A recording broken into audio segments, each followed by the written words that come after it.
guys, welcome back to another episode of Ctrl Alt Career. I'm your host, Jennifer Ong, and in this podcast, I interview people who have taken a leap of faith and pursued an alternative career path in Asia. Before I get started with today's episode, I'd just like to let you guys know that I have a career coaching program. So if you're feeling unhappy or unfulfilled at your corporate job and want to make a change and try to do something else, feel free to reach out to me on Instagram at ongjennifer_ or via LinkedIn. I'd love to see how I can help. And for those of you who maybe aren't so sure what you'd want to do, but all you know is you want to quit your job, I am sharing my free 3-step framework to help you find your passion. It's a framework that's helped me and my clients figure out what their dream job is. Want it? Check out the show notes to today's episode. All right, let's get back into today's episode. Today is a continuation of my conversation with Lily. So if you missed part 1, head on over to listen to that first. In the first part of the conversation, we covered how Lily started 2 businesses. One, selling sneakers, and her second one, in education. And she did all of this before she even graduated university. After that, she spent a year living the digital nomad life while traveling across Europe and South America. So if you haven't checked out part 1 of the episode with Lily, highly recommend you guys go and listen to that part first.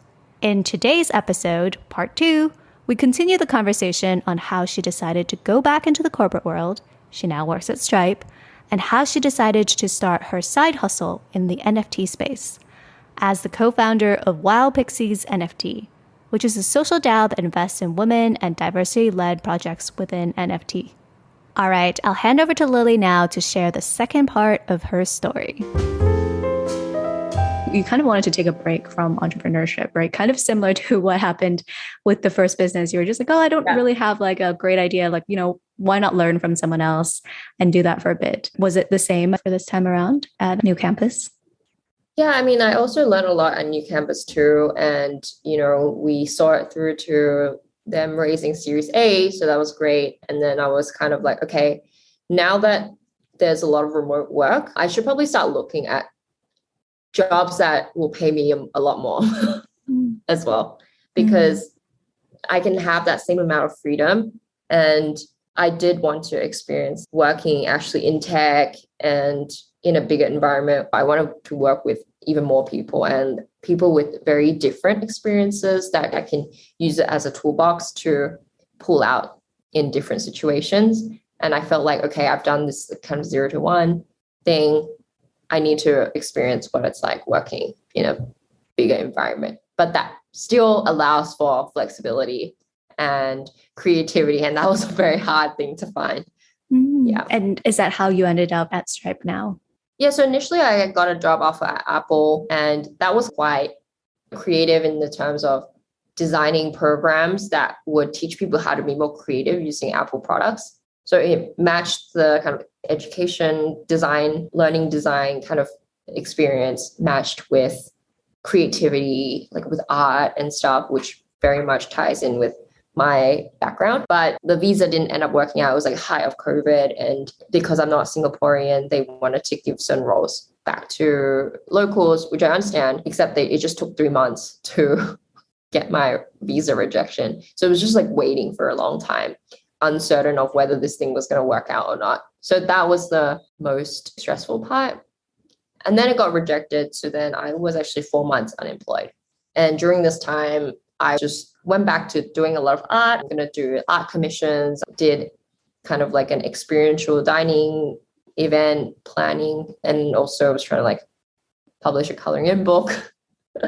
So that was kind of a good 4-month break as well. And also during that period of time, that's when you got into the NFT space, right? Yeah, so because I was starting to post about my drawings and my art and asking people if they want to do commissions, a lot of people reached out to me to say you should look into NFTs, even though no one knew what it was, but it just was such a buzzword. So in March or April 2021, I initially minted my first NFT on OpenSea. It cost me like $200. And I was like, what?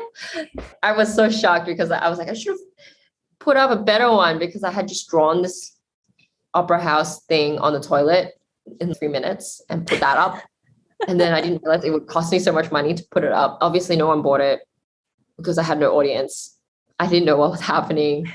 And I didn't know what tools people were using. I don't understand how people search for stuff. I only really got into it actually the week before I joined Stripe, when my friend told me to buy a Cool Cat, which is this really popular collection. It's very expensive now, but I was like, okay, well, she tells me to buy it, I'll buy it. And then I was kind of feeling like crap. Why am I the only one buying it? Made Dexter buy one, made like 3 other friends buy one too. And it was like $4,000 each. I'm sure those friends of yours are really thanking you for making them do it. Some people who held it is thanking me. But others who we sold it. And I mean, we all made some money as well. But at the time I thought, why did I just buy this Cool Cat for 1.5 ETH, which is $4,000? But now it was like, went up to 11 or 12 or 13 ETH at some point. Yeah, exactly. So you kind of started dabbling in that space. And I know eventually you even started your very own WOW Pixies, which is a DAO. So how did that kind of go from just something that you were like, oh yeah, let's just dabble and learn a little bit about this, into going into the deep end and actually having your own?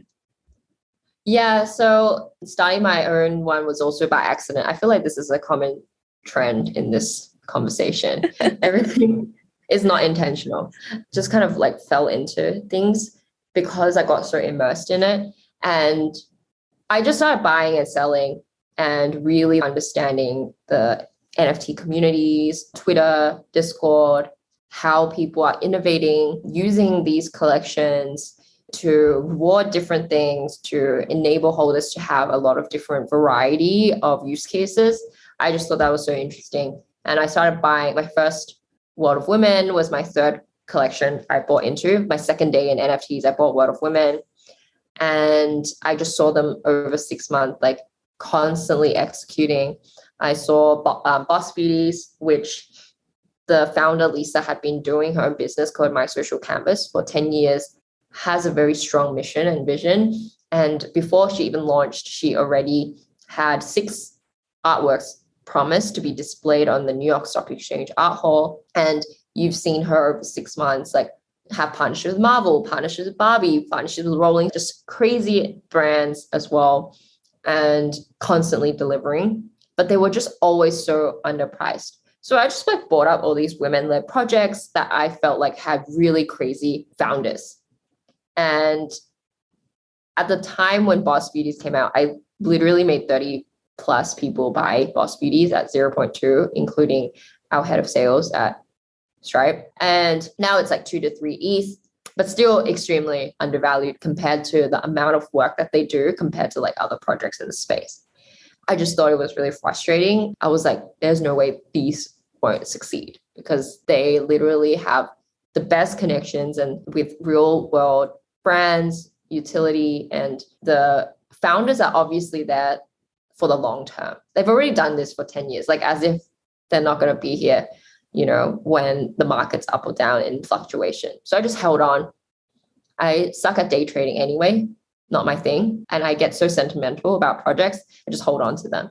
And they ended up 10, 20xing. And so I had met my co-founders for WOW Pixies in World of Women. It's not really a traditional NFT project sense, but it is a DAO. So what we try to do is that the money that we generate, a big portion of it, 80%, 75%, goes back into the DAO funds, like a governance fund that the community owns.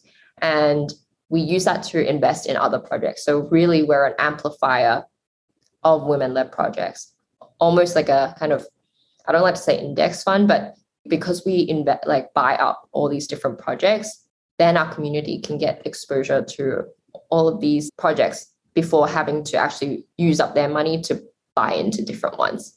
So it's a great learning experience for them. And also we are directly putting money in more women's hands. And supporting more women projects as well, which I think is super awesome. I think the most interesting thing is I know that the NFT space changes so quickly, right? What made you decide to ultimately start your own project?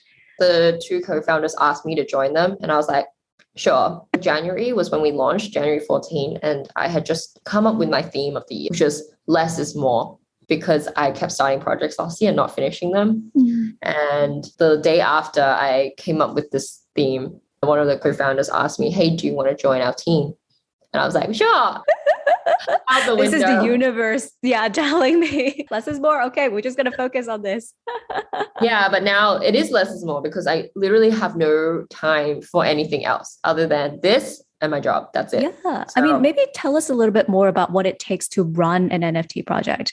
Like, I think people are like, oh, yeah, like, oh, isn't it just a JPEG that you're buying? Like, what really goes on behind the scenes?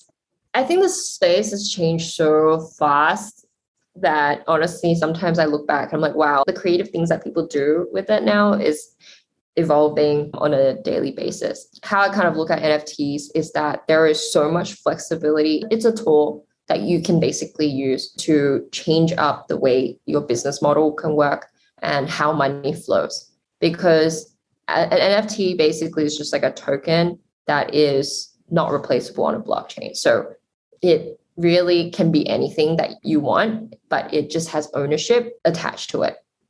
Rather than Web2, where you just go and comment and you're more passive, this is where you are an active kind of player in contributing to a business or a company or a project.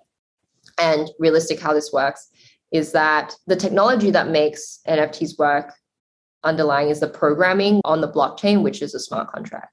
And with a smart contract, now you can see where each transaction goes. So before that was not traceable. Like if I sold you this good, you sold that person this good, how are you going to trace that in a way that is transparent to everybody?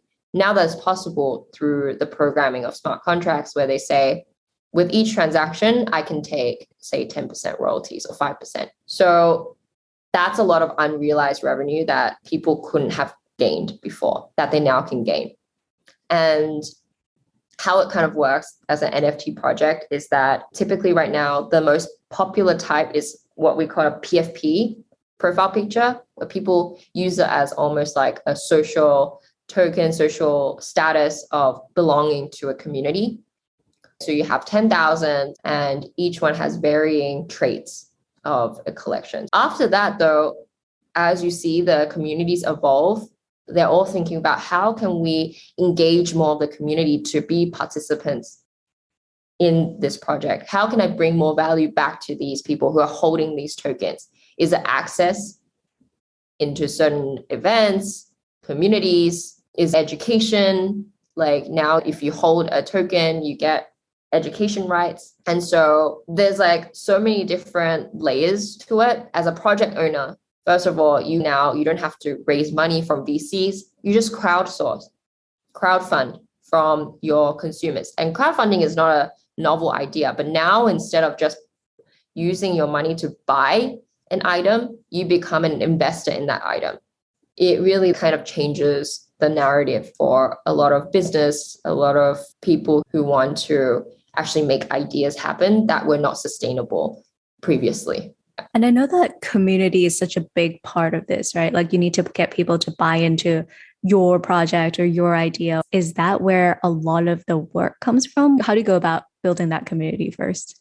In the past, you can build a lot of fans, a lot of community, but a lot of people are just consuming content and they're not that active because there's nothing to incentivize them to be active. However, now with NFTs is a natural mechanism to go viral and to incentivize people to actually draw in more people that believe the same things. And that's because there is a financial gain that if there is a limited supply and there's more demand for it, then your token that you hold will increase in value. So when it comes to actually building a community, you don't have to start off with that much. You just need a couple of really strong evangelists who really believe in your mission and be very intentional in how you communicate that, because then you attract the people of how you communicate. So if you're like full of hype, then you're going to attract the people who just want to flip and make money.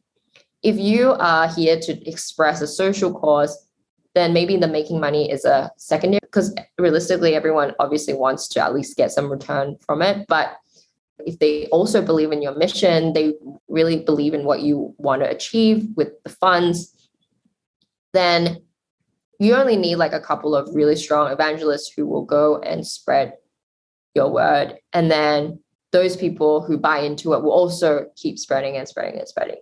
Mm. they have a financial incentive to actually do that too. And so when you guys were starting out WOW Pixies, were there like a handful of people that you guys are like, oh, we would love to get these people on board and to convince these people to join? We started off with people that we naturally attracted. So a lot of the people in our team now, but actually naturally through how we communicated, we attracted a lot of high caliber people. Recently, I only just discovered that the marketing director of Decentraland was a mentor of WOW Pixies, and she's been active in our community. And all these S&P 500 companies, directors were part of it. And I also connected with a lot of different project owners. And one of my good friends, she introduced me to people like Randy Zuckerberg, but now I'm part of their accelerator program. So we just announced that. That's so awesome. And I think it's really fascinating because starting up an NFT project is not the hard part. I think it's the growing that community that is the hard part. Was it just like the messaging that kind of was what really resonated and got this high caliber people in? Or are there other things that really set your project apart from what other people are doing in the NFT space? Yeah, I think what really set us apart, and this is quoting other people who talk about WOW Pixies to other people, a big part of it is speed of execution and doing what we say we're going to do. And I think that the space still kind of doesn't have a high enough standard compared to everywhere else. So the fact that you can execute fast and then that you're transparent and that you communicate and that you set expectations. I think that because a lot of people have come into the space to make a lot of money and the way that the business is structured, what happens is that you generate a lot of income upfront.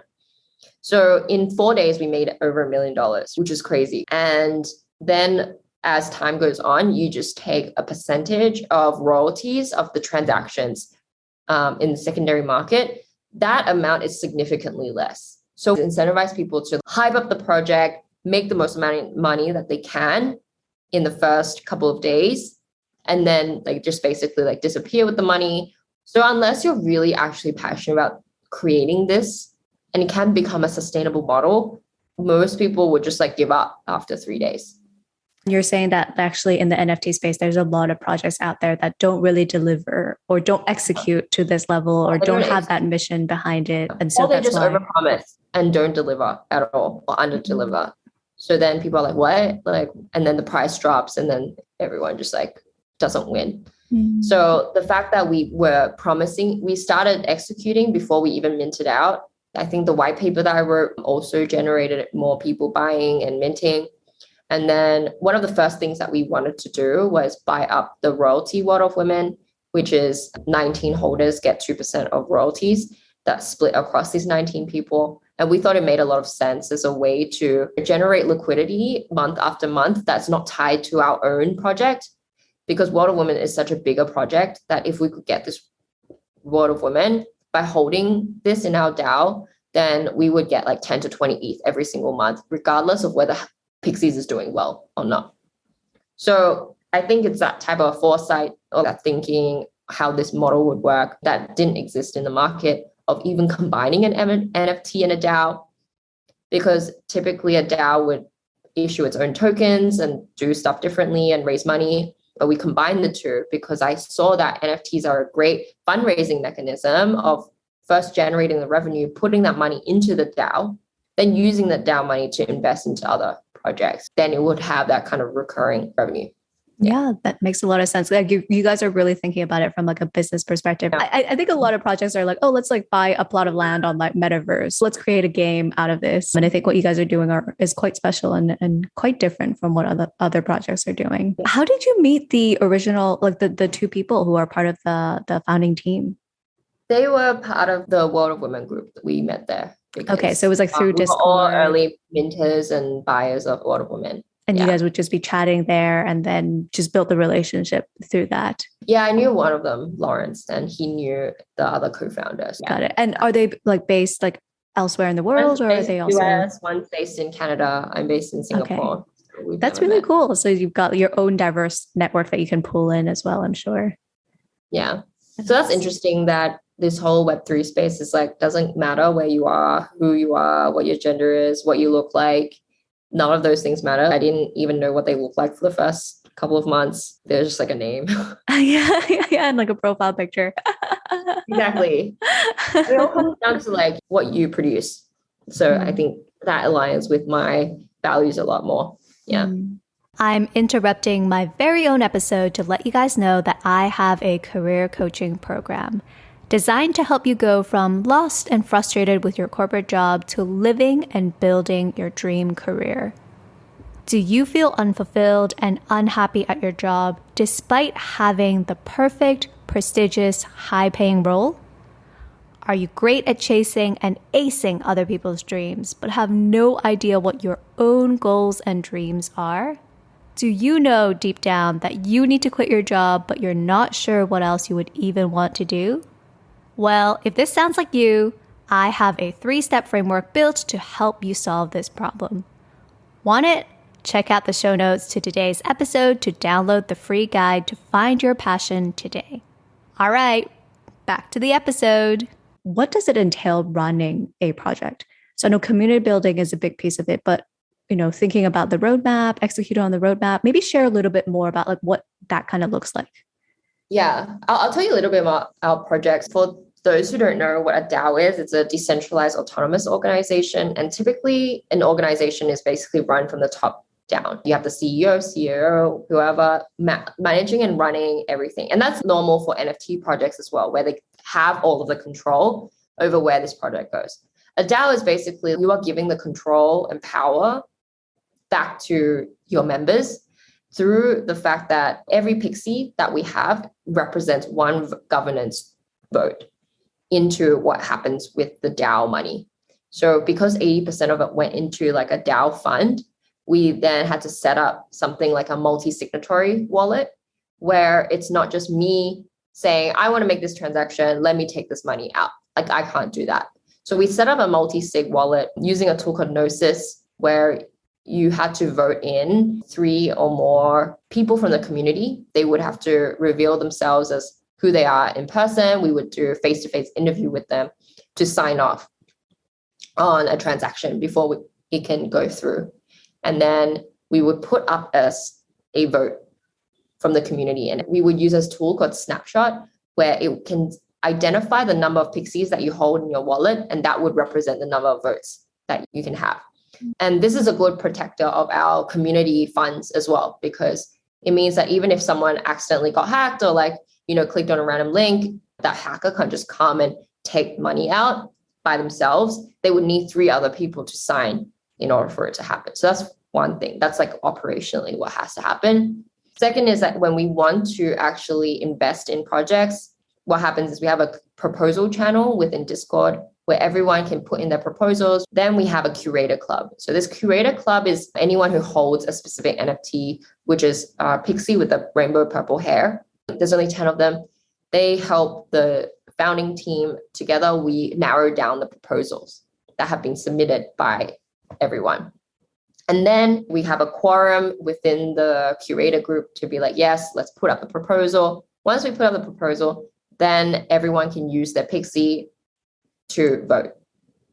So even if I want A to happen, but there's options B and C, and B is the most popular vote, it doesn't matter that I wanted A to happen. Like B is still going to be the decision. So it's really more like decentralizing your ownership and power back to people. That's how it realistically runs. Everyone who holds the pixie votes. It's kind of like a 3-step. The first one is everyone can put a proposal. There's just a community group that narrows down from what everyone has proposed. And then we can vote. So Roadmap 1.0 was really much, we bought the royalty WOW for 135 ETH, and first month we got back 23 ETH. That's like $80,000 just from holding. So that gives us liquidity to buy up other projects. We bought basically a lot of the blue chip projects like Boss Beauties, Women Rise, Women in Weapons, Curious Addies. And what we do with these in our vault is that we become an extension of those communities. So for example, it's so creative. Like when we hold World of Women, what they do every month is that they would partner with different artists and they would basically send you a free airdrop depending on one of the skin colors that you have in your vault. So we ended up buying the royalty WOW, but also 5 of the 7 skin colors of World of Women. So every month we get 5 different airdrops. And that itself, we can distribute to our members. So they basically get kind of exposure to all of these projects without even having to own one, because a World of Women costs like 8 ETH. So realistically, people aren't going to be able to afford that. But if we hold these 11 or 12 or 13 World of Women, they have a gala coming up, then we can kind of lend it out to our members to attend the gala, even though they don't own one. And we bought up 15 ETH of Curious Addies, which is an education NFT, and they gave 150 different courses for our students worth $450 each. So just through that free course, people would have already made back the Pixie that they paid for. That's super cool. And so, I mean, in terms of like the day-to-day, I think like deciding what sort of projects to back and buying these things are probably some of the things that you guys are working on. Managing the community, I'm sure on Discord, responding to all the questions or, just getting the community engaged is probably a good part of your job as well. Are there other things for that? Yeah. Okay. So less and less, you don't really need to do too much of that. So the moderators are the ones who, and how do you find these moderators? I guess they're just people who are part of the community and just super engaged. Exactly. And do they get any like special like pixies or any like financial benefit from moderating? Yeah, we pay them every 2 weeks out of our operations fund. It's a very small amount, but they're still paid. And then we also give them perks like, whenever we run pre-sale lists for other projects, where basically now it's a privilege to even get onto buying a project early.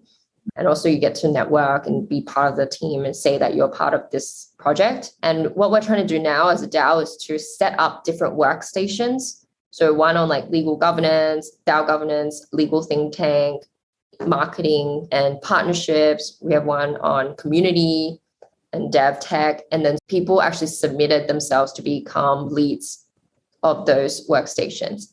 And then what we want to do is either voting that we allocate, say, 1 ETH a month to pay the leads of the workstations, or for the remaining ETH that we keep in our vault that's not doing anything, right? It's not generating any revenue. Then we can put it into DeFi pools or like farming, yield farming, and whatever revenue that we get from that, we can also use it to distribute to contributors. So that way, one, it solves it from not being a security, and 2, you're rewarding the most active contributors in your DAO. And also building a stronger community because then they're more involved in the project as well. But as a founder of a project, what are the key things that you guys need to deal with? How involved do these founders need to be? Or is it just like up and running, then it kind of just runs by itself? No, definitely not. Like you need to be so involved, and it's actually quite high stress because of how fast moving it is. Typically in a startup, right, you have a quarterly kind of review with your investors. This is like every 2 days. People expect something to happen. Yeah, so it's a lot faster, obviously, than running a startup. You have a lot more people to account to. And we had to hire a lawyer, we incorporated and, set up a lot of those processes, especially in the direction that we want to hold. And a lot of the strategic partnerships was done by the team, joining the Randy Zuckerberg, creating all the Twitter spaces, associating ourselves with other well-known projects, but also for me, doing a lot of external podcasts and events and trying to do partnerships with real life brands. That's all, finding other ways to give value back to holders. It's a constant, never-ending to-do list.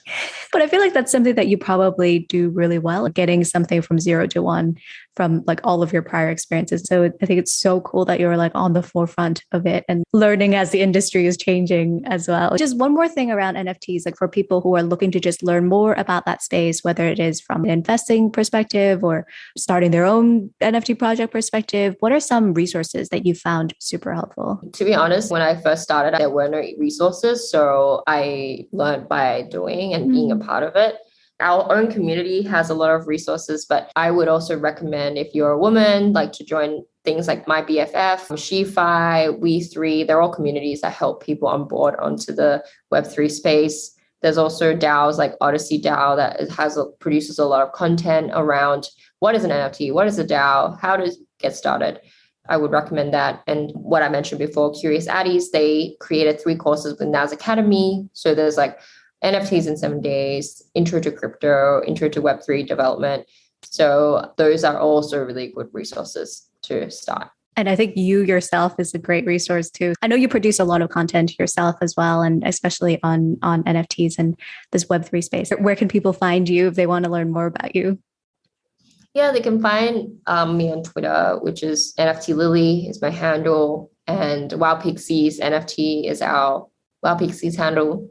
I'm on Instagram and on LinkedIn as well. And I'll add all of those to the show notes so you guys can get access to it. I know we've spoken for a really long time, so I just wanted to wrap up with the question, which is a lot of times, in the Western world, people are like, hey, follow your passion and eventually the money will come. And in contrast, in Asia, a lot of it is like, just focus on getting financial security and, getting paid, and then, pursue your passion as a hobby.